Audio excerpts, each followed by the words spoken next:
I'm so sorry, and alam ko naman gentleman ka. Sorry po! Salamat! Kita gabi-gabi. Guys, ganyan kabait si Paolo Abilino. Ang galing mo. My God! In fairness, ha? Ang galing mo sa ano. Naniwala ako. Grabe, from ano. From... Gabi-gabi gusto kita. Tapos yung My nalaman God. kami. Kinakareer ko pa naman yung pamili ng damit. Sa inyo na po ito. Oy guys, manood kayo ng elevator movie. God. Sorry po. Naniniwala ka ba ito nangyari? Naniwala po ako kasi Isa na ba? medyo gullible po ako sa ganun. Oh! Sabi mo, di ba gusto mo mag-guess? Alam mo naman, prankster ako. Di mo alam. Hindi. And of course, ano po name mo? Mahira si naman. Kyra.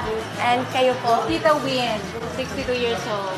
Uy, mga artista naman sila. Actually, naisip ko kasi nung pumunta tayo, akala ko nakakaabala tayo sa stall, kaya mainit yung ulo nila sa atin. Gano'n siya kabait, gano'n po talaga. Kuya, sobrang bait. Stress ako. Stress. Ako yung na-stress. Very respectful, very mabait. Tawa ng tawa, wala masabi. Ah!